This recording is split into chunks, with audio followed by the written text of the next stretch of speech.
Islamophobia, a fear or prejudice against Islam or Muslims.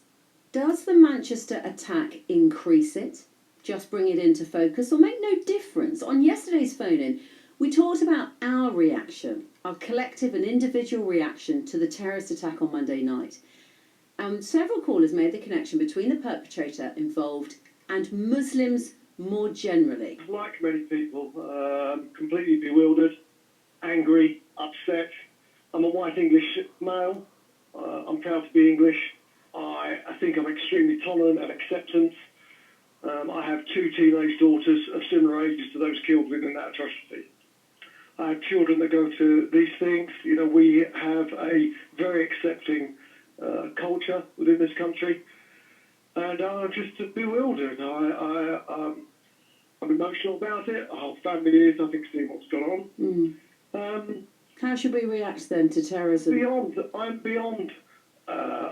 way beyond this sort of political correctness, this nicey-nicey, let's all buddy up together, let's accept communities. I accept, you know, that our history has dictated the population of this country and the mix of this country.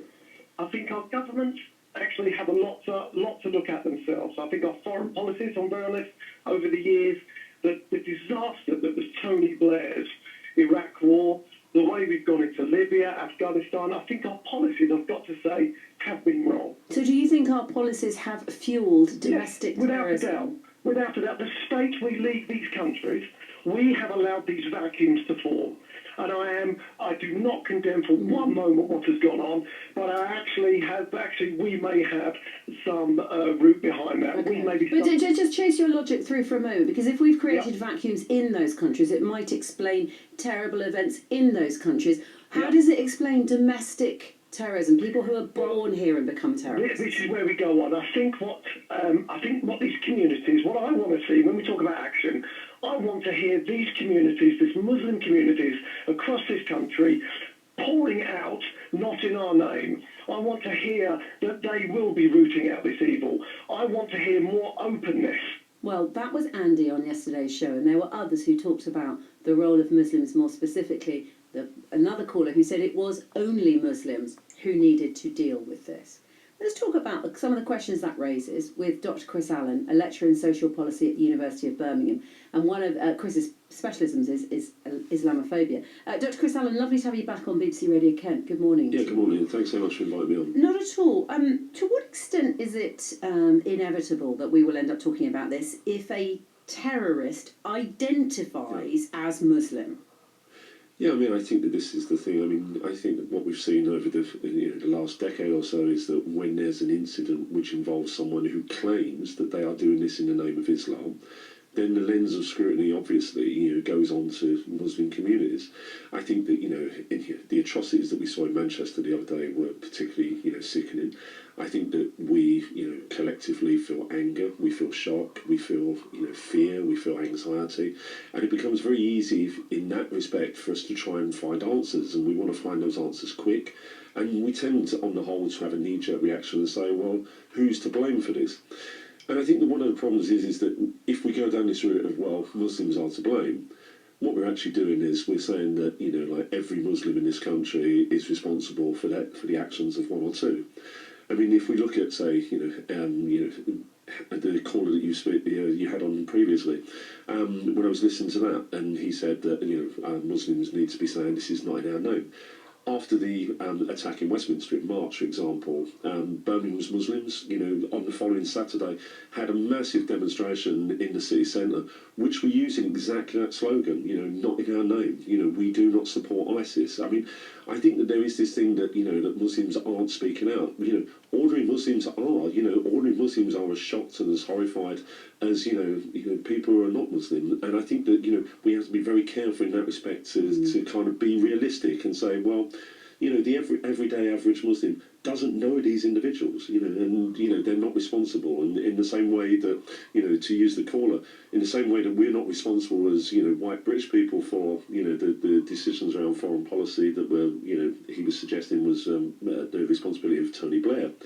I don't think we can make the responsibility of every Muslim in this country, for these terrible atrocities that we see. The very next caller after Andy, who you spoke to yesterday, was a little bit more specific in saying this is only an issue for Muslims. And he went on to give us his analysis of Islam as a religion of oppression. He said the very name means oppression. He quoted various verses of the Quran and said this is a warmongering religion. He cited evidence to substantiate that. It is his opinion. Is there anything wrong with that as an opinion? Well, we all have the right to have our opinions. That's one of the beauties of living in Britain. We all have the right to have our opinions. We all have the right to disagree. I think that one of the things I would just suggest is that it's interesting how many people claim to know an awful lot about Islam when they're not Muslims themselves, And so, the comment there, you said that the caller, suggested that, the actual name Islam, means oppression. I think that's not necessarily correct. It's actually completely incorrect. So it's interesting because, most of us don't understand or, haven't studied, someone else's religion. Those of us, who have grown up in a kind of vaguely Christian, cultural Christian background, we know very little about our religion in terms of Christianity. And I think that, there is a problem when we say, well, this is just about Muslims, this is just about these problems. If we look back to terrorism, one of the things, and it's kind of one of the drivers or causes of terrorism is to create fear. And, if you look at extremists of any persuasion, one of the things that extremists want to do is actually drive wedges between us. They want to actually kind of reinforce their ideology that, we can't live together, we can't coexist, that Islam and the West, as these two homogenous entities, are in some way going to always be in conflict. And the problem is if we allow the extremists to kind of, change the way we think, to think about ourselves as British, to think about our British values, where we talk about fairness and we talk about tolerance, we talk about equality. Actually, they're the things that we should be upholding and pursuing and pushing forward. Well, I take that on board, and it's said by a lot of people. But as we pointed out yesterday, fairness and tolerance and equality isn't stopping these murderous attacks, is it? Holding those dear to our hearts isn't stopping innocent children being murdered. Absolutely, and if we look at this, from an issue, if we look back, say, to the Khalid Masood atrocities in London. The intelligence services, the police have a very, very difficult job in stopping that, because this is one person who acts on their own and decides that they're going to, commit murder, try and, kill people. And it's very, very difficult to stop that. I think that what we do have to do, though, in terms of this, is that we just have to kind of take a step back. I think we live in a time where, something happens in somewhere else in the world and it's relayed to us via Twitter. We kind of get we know this, we understand it, it's, unfolding in front of us. There's a sense of urgency which is there.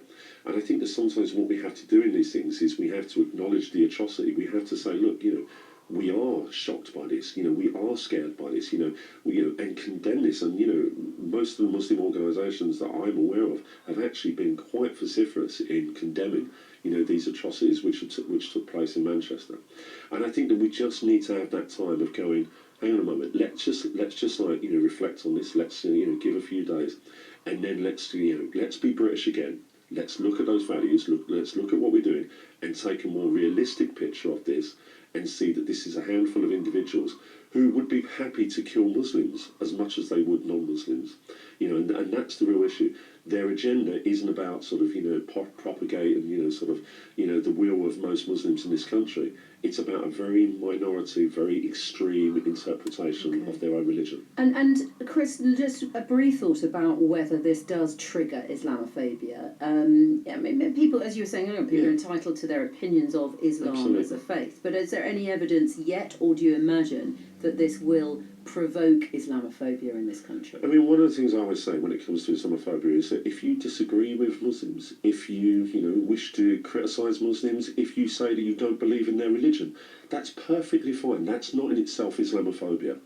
What we're talking about when it comes to Islamophobia is that when you decide that actually because of what happened in Manchester, that you may want to firebomb a mosque, or you may want to punch a Muslim woman in the face, or, spit on her, or verbally abuse her. That's where I'd say Islamophobia exists. It's when hate and bigotry is allowed to be put into action. And I think that it's perfectly fine for us to disagree. And one of the things that we do see after these type of events is we see attacks on mosques increase. We see like Muslim women, particularly visible Muslim women who are wearing the headscarf or the face veil, they become victims of street level hate crime. These are the things that we want to kind of stop. They're the things we want to kind of outlaw. It's okay, but as I say, it's perfectly okay to disagree. Thank you very much indeed. Really good to talk to you again. Dr. Chris Allen, he's a lecturer in social policy at the University of Birmingham, and as you heard there, his specialism is Islamophobia. Very welcome to pick up on, challenge, join in, have your say. The topic, we talked about it yesterday, our reaction, but also our response to the knowledge that the attacker identifies as a Muslim. Does that make any difference